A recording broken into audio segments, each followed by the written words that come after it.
"Who the F***ck attacked my wife?" yelled the Vampire King. The whole restaurant froze. It was a place where humans and creatures of the night mingled freely, though none dared ignore the presence of the man at the center of the grand hall. Valerian, the Vampire King, sat at a secluded table. His presence alone was enough to draw stares. His sharp eyes glimmered in the soft candlelight, as if they could pierce straight through a person's heart.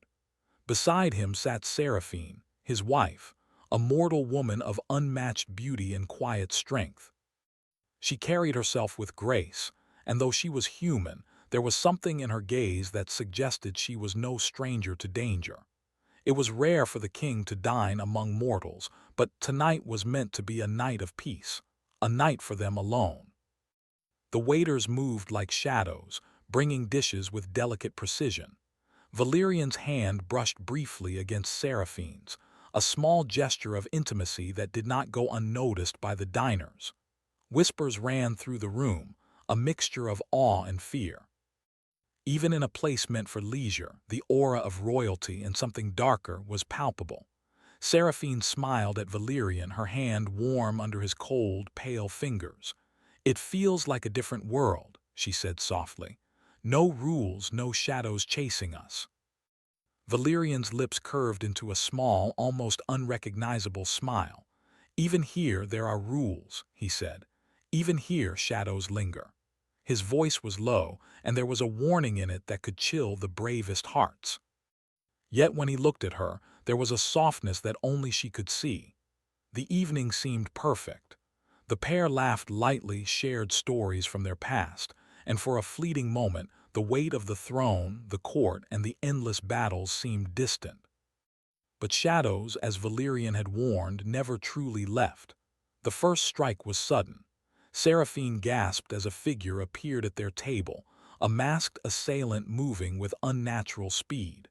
Before anyone could react, a sharp motion sent her tumbling from her chair. A small gasp ran through the restaurant as the diners froze, unsure whether to flee or watch. The flickering candlelight caught the edges of the figure's blade, and a cold silence fell over the room. Valerian's reaction was instantaneous.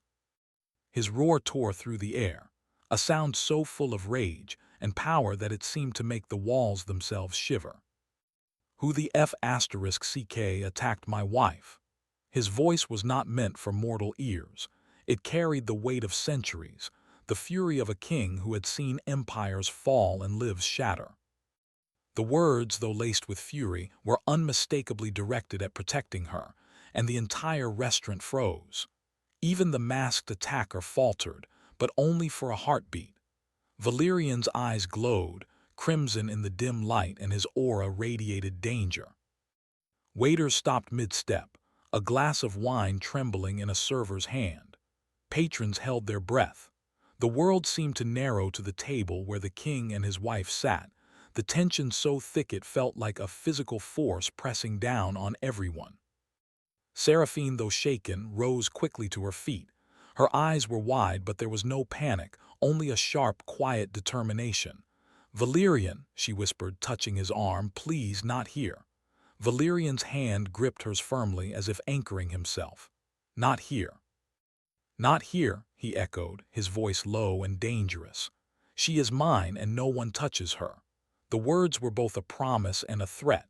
The masked figure lunged again, but Valerian moved faster than thought, catching the attack with a single, fluid motion. It was a display of power so terrifying, so precise, that even the bravest guests could not look away.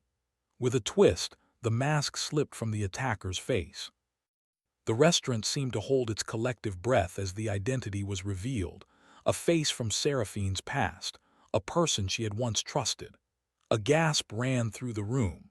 Valerian's jaw tightened, the rage in his eyes burning hotter than any fire. "Explain," he demanded, voice low and lethal. "Explain why you dare touch her." The attacker said nothing, only meeting his gaze with a mixture of fear and defiance.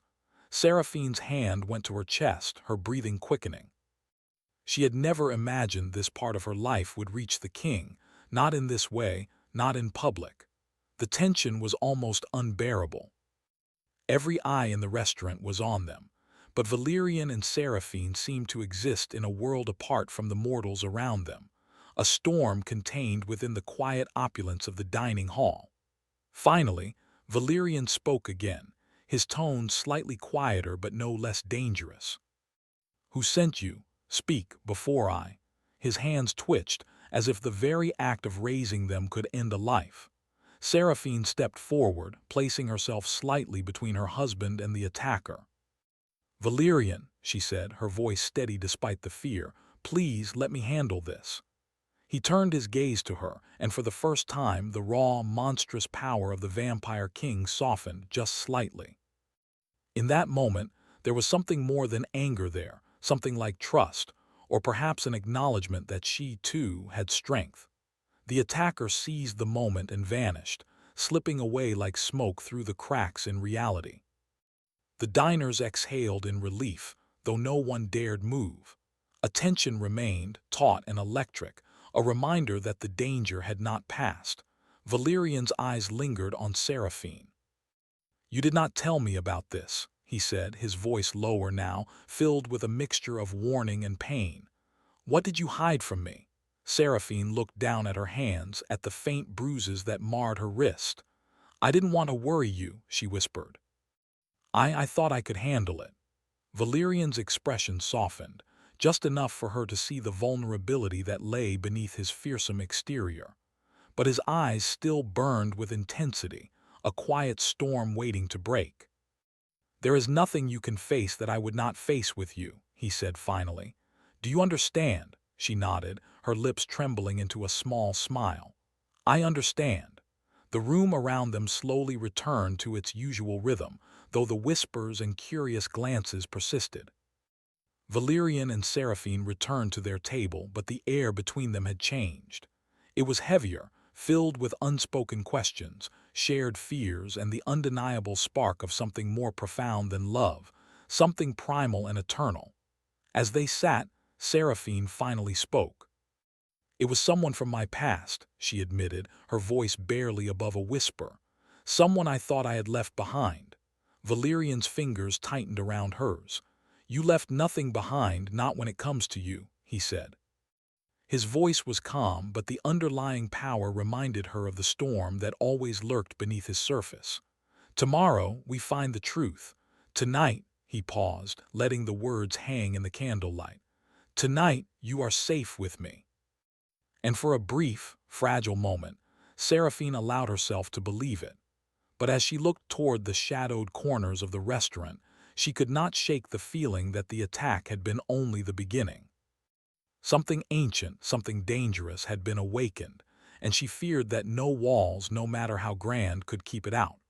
Valerian sensed it too. The air seemed charged with a quiet menace, a prelude to storms yet to come. And as they left the restaurant, hand in hand, the king and his wife both knew that the night's events had changed them forever. Not just as rulers and subjects of a kingdom of shadows, but as partners in a story far larger and far darker than either could have imagined. And somewhere in the twisting alleys and shadowed rooftops beyond the restaurant, the faintest echo of a sinister laugh drifted on the wind, a reminder that danger and destiny were never far behind. The streets of the city were quiet now, save for the distant echoes of carriages rolling over cobblestones. Shadows stretched long and deep beneath the moonlight, painting the ancient walls of the old town in shades of silver and black. Valerian and Seraphine moved through the alleys, their steps silent yet purposeful. The attack at the restaurant still weighed heavily on them.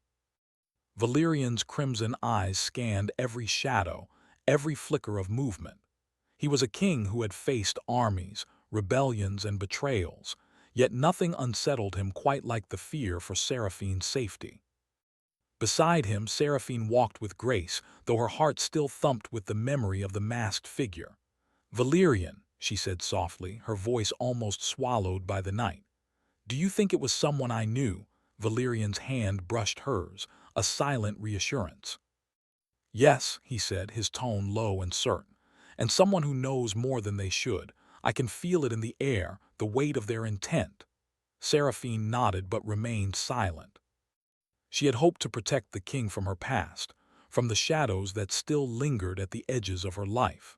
But now, standing beside him in the cold night, she realized that secrets had a way of finding their own paths. They reached the royal palace, an imposing structure of black stone and high towers that scraped the clouds. The entrance was guarded, but tonight, the guards knew better than to question the king. Valerian moved past them with the quiet authority of someone who ruled not just by law, but by the sheer force of presence. Inside, the palace was dark and silent, lit only by flickering torches along the walls. The air smelled faintly of incense and iron. Valerian led Seraphine down a spiral staircase into the depths beneath the palace, into the crypts where the vampire lineage had slept for centuries. "The crypts," Seraphine whispered, her voice echoing softly against the cold stone. "It feels alive." Valerian nodded. "It is alive," he said. "Every shadow, every stone has a memory here, and sometimes those memories are not kind to the living." They reached the central chamber, a vast hall with walls carved in intricate patterns, depicting battles, alliances, and betrayals of kings long past. At the center lay an altar of black marble, faint veins of red running through it, catching the torchlight. Valerian stepped forward, placing his hand on the cold stone. "This place holds power," he said quietly. "And it is where we may find answers about who attacked you, and why." Seraphine's eyes lingered on the walls, on the carvings of figures long dead, their faces frozen in expressions of triumph or agony. She shivered, not from the cold but from the weight of history pressing down upon them. "I never wanted you to see this part of me," she confessed. "The past I left behind, it was meant to stay buried." Valerian turned to her, his gaze softening for the first time since the attack. "You are my wife," he said. "Nothing from your past is yours alone anymore. I will face it with you. Do you understand?" Seraphine nodded, though a knot of fear tightened in her stomach.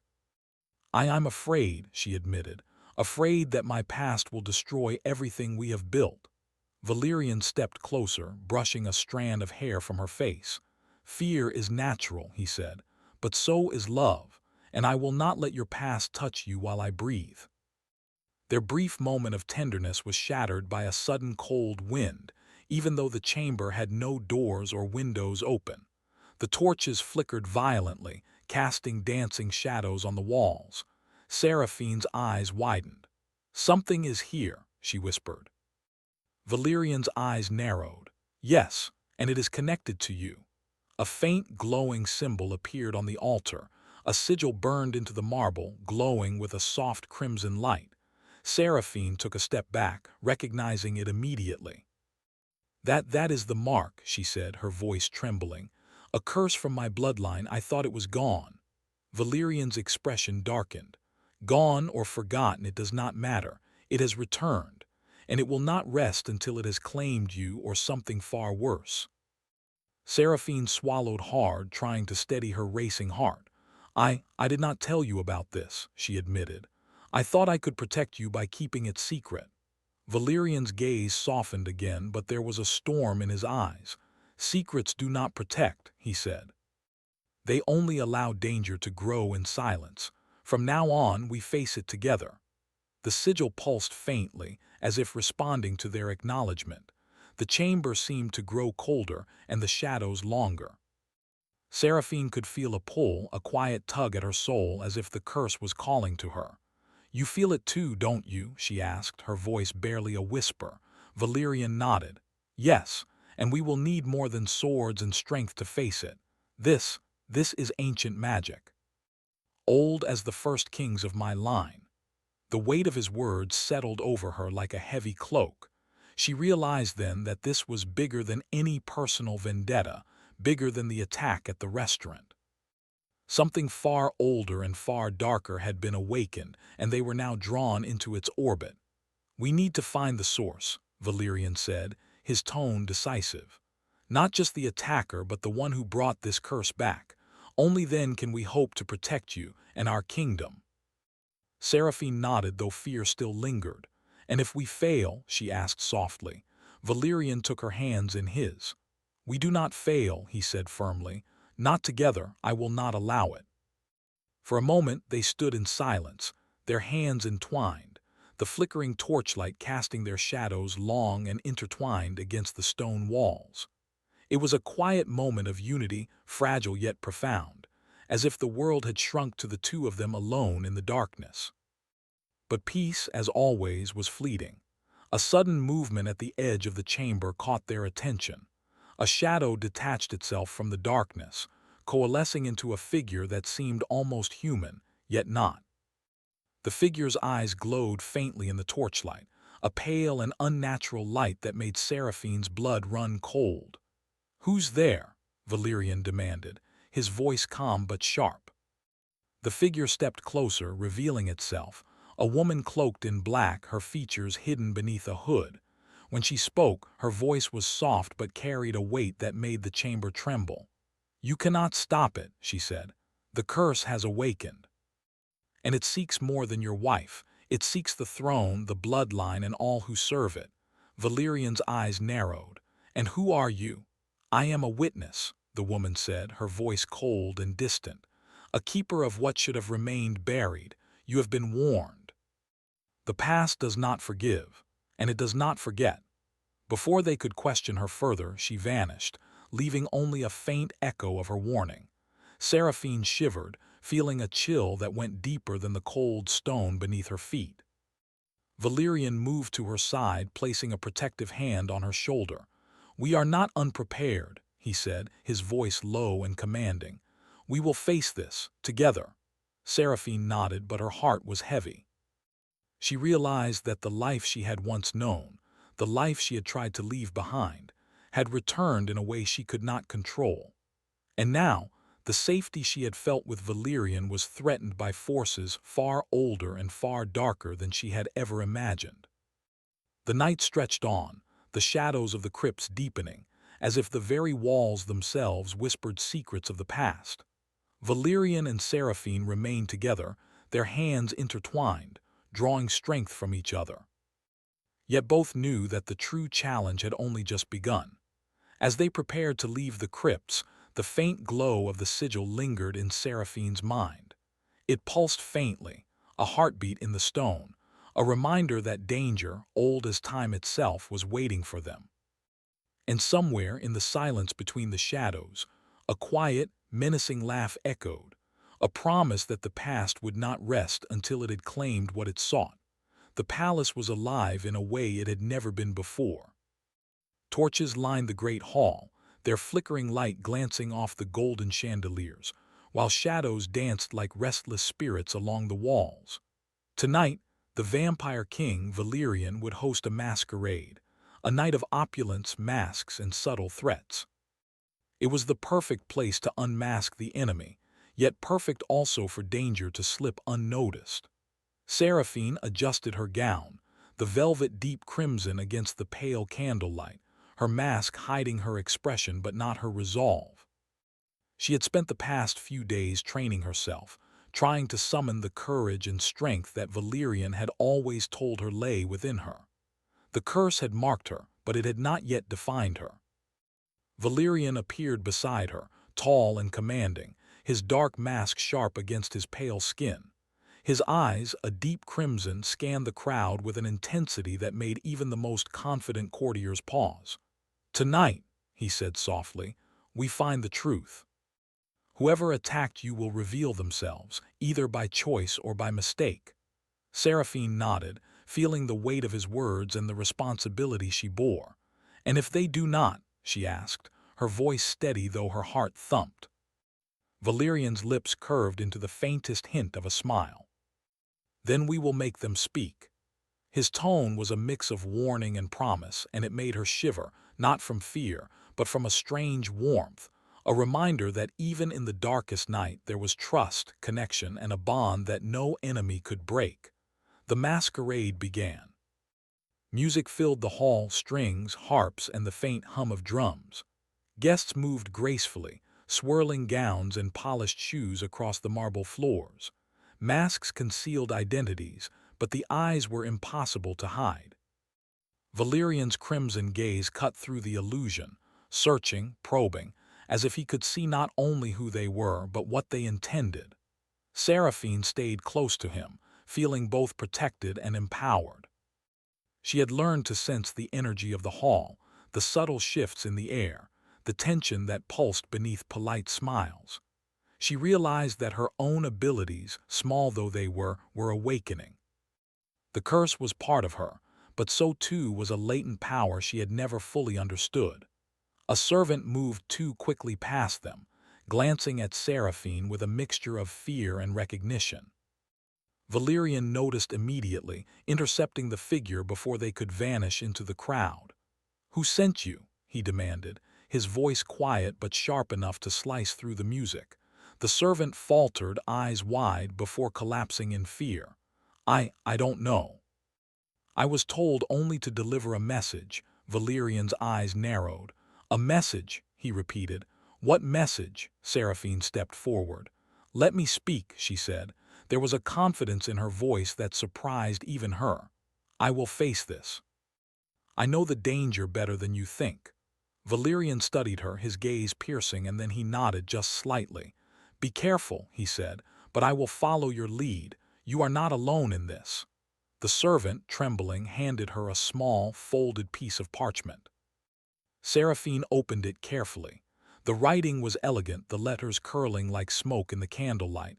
"The past awakens. Do not trust those who bow to the king." A chill ran through her. She glanced at Valerian, whose eyes were stormy with both anger and concern. "Someone is inside the palace," she whispered. "Someone who knows us, someone who wants more than just fear." Valerian's jaw tightened. "Then we draw them out," he said. "The dance begins." Throughout the night they moved among the guests, their presence both commanding and subtle. Valerian's eyes caught the slightest flicker of movement, the faintest glance of recognition. Seraphine, too, sensed the shifts, her awareness growing with every step. She felt the pulse of her own emerging power, the ability to sense lies, intentions, even the faintest traces of the supernatural. It was a dangerous game. Every conversation, every bow, every smile could hide treachery. Courtiers whispered in corners, some out of fear, some out of ambition, and some out of a loyalty that was more complex than either Valerian or Seraphine could guess. Then across the hall Seraphine saw him, a man masked in gold, moving with the elegance of someone accustomed to danger. Her heart caught. She recognized the way he carried himself, the way his presence seemed to distort the air around him. It was him, the one from her past, the one who had sent the attack. Valerian noticed too, his hand resting lightly on the hilt of his dagger, though no mortal could see it beneath the folds of his cloak. He turned to Seraphine, nodding almost imperceptibly. "We confront him together," he said. They approached, their movements synchronized, a silent understanding passing between them. The man in gold stopped, a faint smile playing at the edge of his lips. "So the mortal rises," he said, his voice smooth and mocking. "And the king is not far behind." Seraphine's heart raced, but she did not falter. "You will not touch anyone here," she said, her voice clear. "Not tonight, not ever." The man laughed softly. "You are stronger than I remembered," he said. "But strength alone does not save you from the past. It never does." Valerian stepped closer, his aura radiating danger. "Then tonight the past dies," he said, his voice quiet but filled with power. "And no one will threaten my wife again." The man's smile faltered just slightly, but he did not retreat. "You cannot stop what has already begun," he said. "The curse, the bloodline, it chooses its own path." Seraphine felt the pulse of the curse within her, a faint tug at her soul, urging her to fear, to doubt. But she forced herself to breathe, to focus. She could feel the power within her, the strength she had cultivated, the bond she shared with Valerian. It was a moment of clarity, a reminder that she was not alone and that the past would not define her. Valerian's eyes met hers, a silent command passing between them. Together they were unstoppable. He moved first, swift and precise, confronting the man in gold while Seraphine used her growing power to shield them, to anticipate the man's movements. The room seemed to hold its breath as the confrontation unfolded, the music fading to a distant hum, the dance of shadows and light becoming a dangerous ballet. "You cannot win," Valerian said, his tone calm but deadly. "Step aside or face the consequences." The man laughed, but it was hollow. "You will see," he said. "The curse, it does not forgive, and it does not forget." Seraphine felt the words echo in her mind, a warning, a reminder of the danger yet to come. But she also felt the power within her, the bond with Valerian, and the courage that came from love and trust. She would not allow fear to rule her. The confrontation ended as abruptly as it began. The man in gold vanished, slipping away through the crowd, leaving only a faint trace of magic in the air, a whisper of danger that promised this was far from over. Valerian's crimson eyes followed him until he disappeared entirely. Seraphine exhaled, her hands trembling slightly, but she did not step away from Valerian. This is not over," she said. "No," Valerian agreed, his voice low, his hand brushing against hers. "It has only begun, and we must be ready for what comes next." For a moment they stood together, the world around them moving once more, the music returning, the guests oblivious to the danger that had passed among them. It was a moment of fragile peace, a reminder that even in the darkness there was connection, strength, and the possibility of love. But both knew that the night had changed them. The curse had stirred, the past had returned, and the palace was now a place of subtle threats, hidden enemies, and a power struggle that would test them like never before. As the masquerade continued, Seraphine felt a strange mixture of fear and exhilaration. She was no longer the mortal who had once walked in shadows, hiding from her past. She was becoming something more, something stronger, and the bond with Valerian was the anchor that kept her from being lost to the darkness.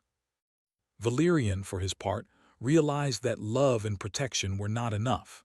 He had to trust Seraphine, to allow her to rise in her own power, to become his equal, not just his shield. It was a lesson in balance, in partnership, and in the understanding that true strength came not from domination, but from unity. As the night wore on, the final dance ended, and the guests began to depart. Seraphine and Valerian remained in the hall, their hands entwined, their minds aware that the real challenge was still ahead. The curse was awake, the enemy hidden, and the threads of power, love, and danger were all interwoven in ways they had only begun to understand. Outside, the moon cast long shadows across the palace walls, a quiet reminder that darkness was never far. And somewhere in the silence beyond the gates, the faint pulse of magic echoed, the promise that the next move in this dance of power would be more dangerous, more intimate, and more transformative than anything they had faced before. The ruined cathedral loomed atop the hill, its spires piercing the silver light of the moon. Lightning flashed across the sky, revealing cracks in the stone walls and shattered stained glass that once told stories of kings and saints. The wind howled through the broken arches, carrying with it the scent of rain and distant smoke. Valerian and Seraphine stood at the base of the cathedral steps, their hands entwined, eyes locked on the darkness within. The curse had grown stronger since the masquerade. Every hour it pulsed with hunger, pulling at Seraphine's bloodline, demanding recognition, demanding control. Tonight they would confront it, not as king and mortal, not as protector and protected, but as partners, as equals. "Are you ready?" Valerian asked, his voice low but steady, eyes scanning the ruined hall for any signs of movement. Seraphine nodded, her fingers tightening around his. "I am. I will not run." Not anymore. Her heart pounded, but there was a fire in her eyes, a power that the curse had awakened, a strength she had only begun to understand. Together they stepped into the cathedral. Shadows swallowed them, and the faint glow of the sigil on the altar pulsed from deep within the ruins. The air was thick with magic, old and sharp, tugging at their senses, whispering promises of power and threats of destruction. At the center of the cathedral, the cursed entity manifested, a swirling figure of darkness, shifting and twisting, its form impossible to define. It radiated cold and hunger, and yet there was a faint familiarity in its presence, a connection to Seraphine's bloodline that both terrified and fascinated her. "You cannot stop me," the entity said, its voice echoing in every corner of the cathedral.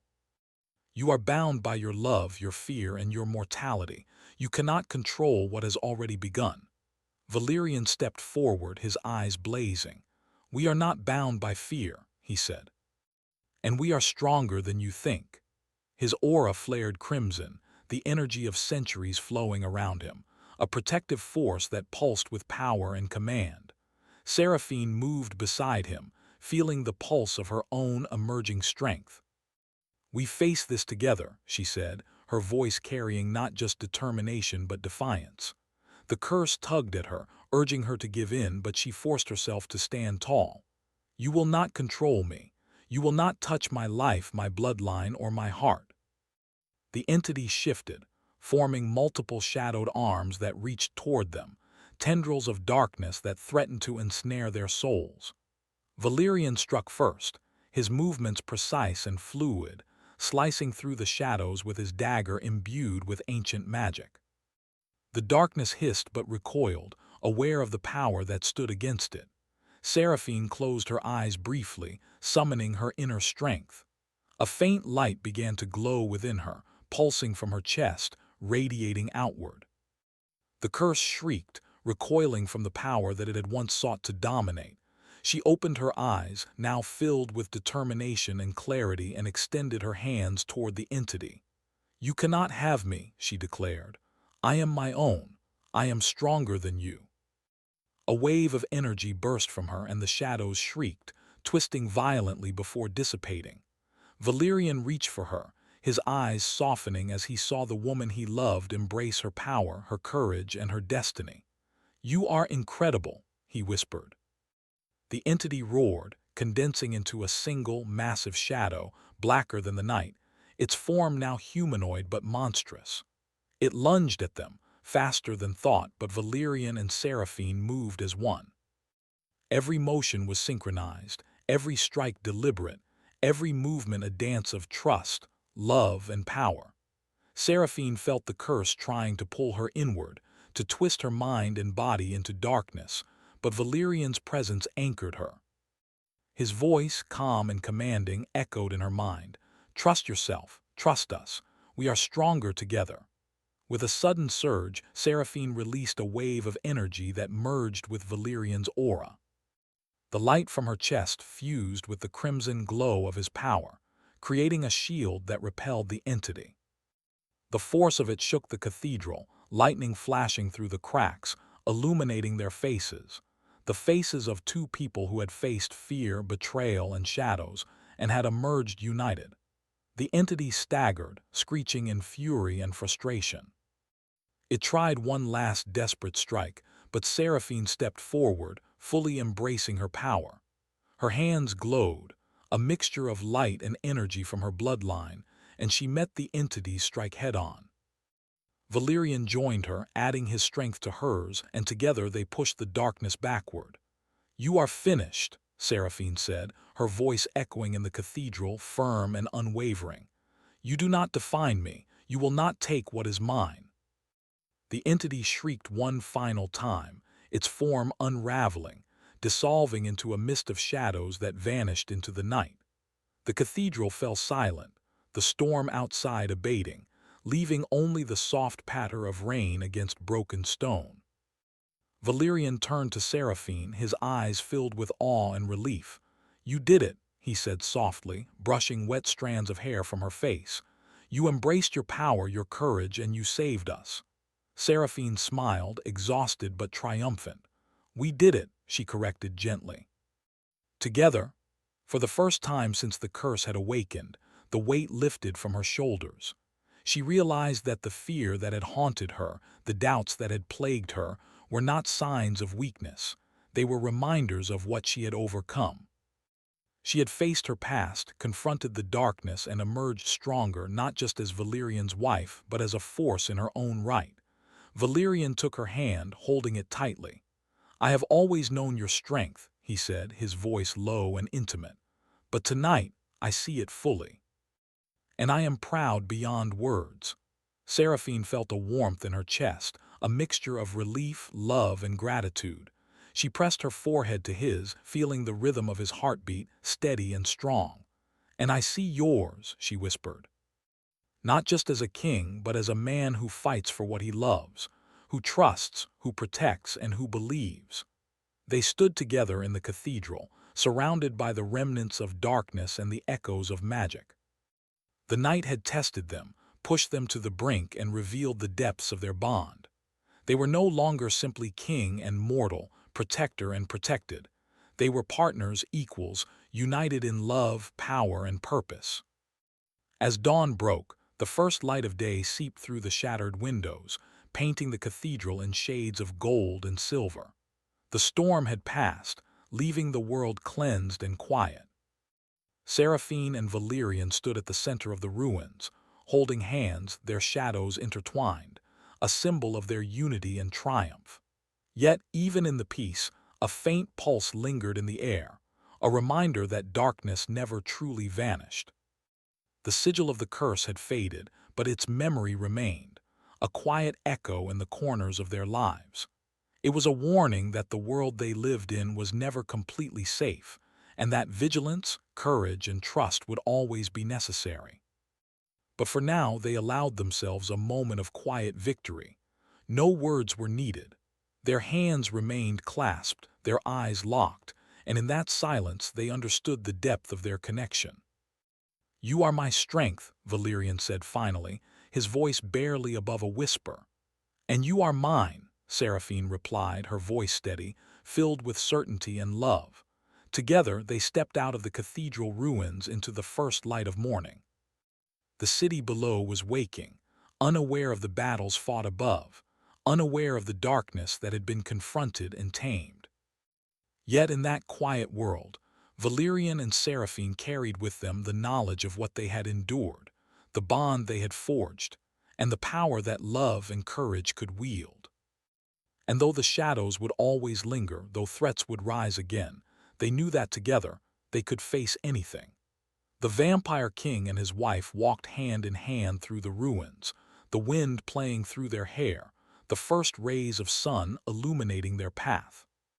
The curse had been defeated, but more importantly, they had found each other, stronger, united, and unbreakable.